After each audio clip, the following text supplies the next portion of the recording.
Hello and welcome back to Matt Ryan Photo.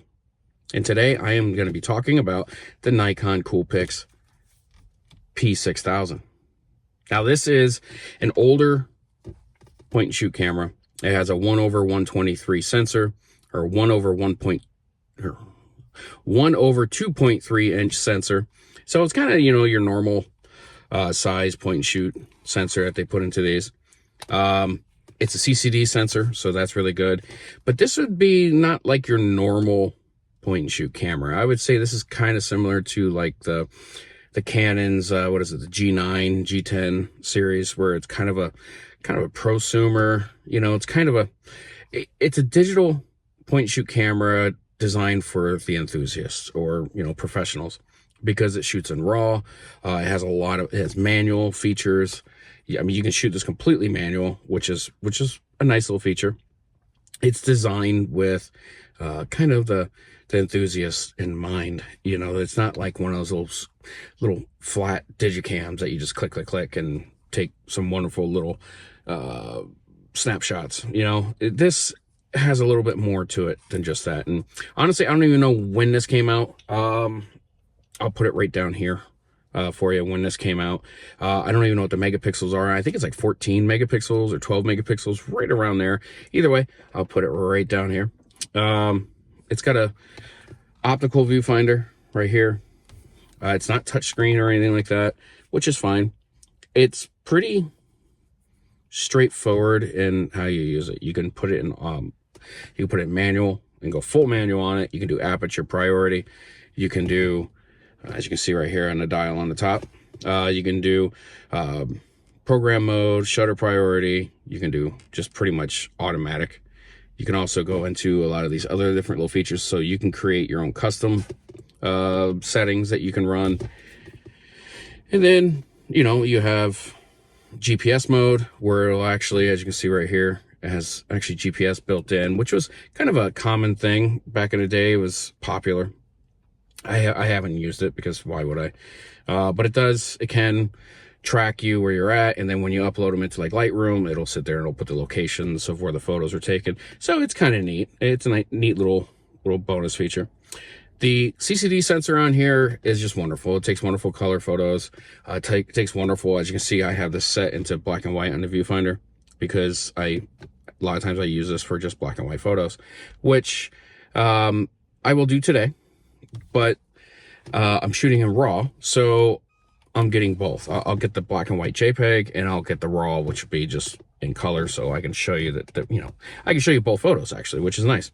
And then I can always, of course, convert the RAW file into a JPEG. But what's nice about it is it's small, it's lightweight, but it has a nice ergonomics to it, and it feels really good in the hands. The lens is it's 6 to 24 millimeter. f2.7 to 5.9, and I don't know what the conversion of that is, what the full frame equivalent is with a 1/2.3 inch sensor. So I will again put that right down here. It has a hot shoe on the top, which is crazy. I have a big Godox flash that I put on here one time and was taking photos with it, and it's just hilarious. The flash is like all the way up here, and it's this little tiny camera. And I think there's some features, some accessories that you can buy for this, because this unscrews, and I thought I saw there was like a wide angle. There's a barrel that comes out, and then you put the lens on the end. So I think there is some nice little added accessories. I don't ever use them. No real need to. It also has a built-in flash. It pops up like that. So I got a little bit of time. It's Christmas Day, and I have a very short period of time before I have to get to my family's for Christmas dinner, and before my wife kills me for being out here doing this when I should be, cooking or something. So I'm at a little town in a suburb off of Minneapolis. It's right on Lake Minnetonka. It's called Excelsior, and it's just a wonderful, beautiful little, like, old-fashioned town. And normally I love taking photos here, and it's actually a very popular destination for like portrait and senior photographers to come to, because it's amazing.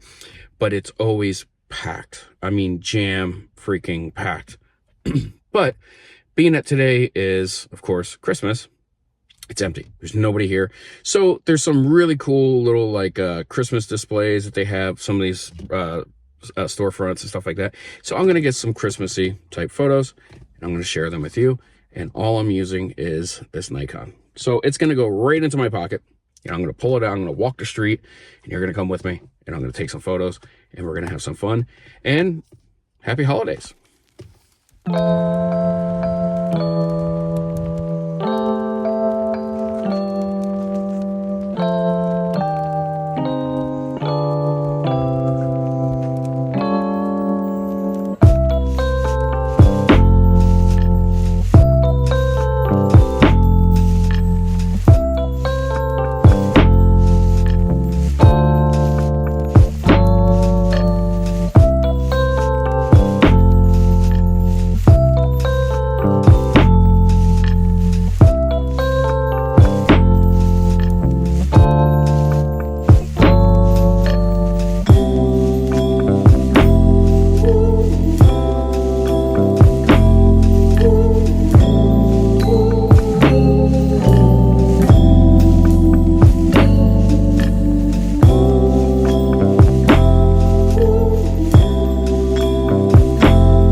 So it's getting a little cold. Actually, it's not too bad out, but it's really damp. It's 32, which normally I'm pretty much wearing hardly anything at all at 32 degrees.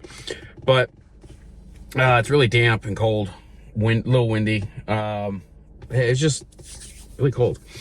Anyway, that pretty much concludes the POV, or somewhat of a POV. It's Christmas. Why are you guys running? Crazy. Anyway, the Nikon Coolpix P6000, I would say is something worth purchasing. It is a very, very fun camera to shoot. The screen on the back, if I was to complain about anything, the screen on the back is not very good. I find myself not really using the optical viewfinder on this. I use it more of like a normal point and shoot, where I'm using the screen on the back.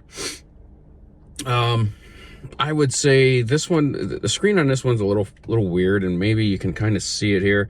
I think it's starting to delaminate a little bit, but when you have it turned on, you really don't see it. But at certain angles, it's kind of difficult to see the screen. So, but for the most part, I make do, and for how much I paid for it, well worth it. I think last time I looked, and I could be wrong here, the last time I looked at these online, I think they're going for right around about $100. I'll update it right here with the price again, if that price has changed. But yeah, I would say these are probably right around about $100, but they're great. And I'm going to show you the photos. Well, I've already showed you the photos, but the photos should be fantastic and enjoyable and a delight. Now, I was going to keep this in black and white, but I actually switched it over to color, and I just went like a normal point and shoot, and I went with it being fully automatic. Oh, I know. I'm gonna catch some slack for it. I went auto on it, but you know what? That's what I use this for. I have the opportunity of going fully automatic or fully manual, or aperture priority or shutter priority, or I can just go fully automatic. And normally the reason I use this is because I can pull it out, I can zoom in, snap a shot, and I know it's going to do a much better quality photo than my phone will, or at least not necessarily better quality. I like the looks of it more with that CCD sensor in there versus the CMOS sensor. But yeah, so that's why I like it. It's never failed me. It generally takes really good photos in automatic. The autofocus is pretty good. It's a little slow on the save. After you take the photo, I'll show you. Once you take a photo with it, I'm just gonna take a photo of my ugly mug. Here we go. Now watch. You'll see just how long it takes for this to save. So there we go. So that's how long you're waiting for a save. And it's not like I have a slow card in here or anything like that. I actually have a pretty fast card. I have a SanDisk Extreme. Oh, my phone camera is over here. SanDisk Extreme in there. So it's not like I'm using something that's like some no-name brand, cheap, slow SD card. It's just, it's dated technology, so it's a little bit slower, which is fine. It's not a huge deal. I rarely ever find myself in a situation where I'm like, oh, come on, you know, where I'm like wanting to take the next shot. So yeah, it doesn't really bother me too much. And it allows me to slow down a little bit too. Like normally when I'm shooting on my Sony, I don't take one shot. I take 5 or 6 or 8, you know, nonstop. And it just, you know, it takes a nice burst and we're done. And I can go back and look at it. And anyway, but yeah, this is kind of acts a little bit more like a film camera in that aspect, where you really have to look at it, take the photo, and then wait, and then take a photo, and then wait. So yeah, it is what it is. So thanks again, and I'll see you in the next video.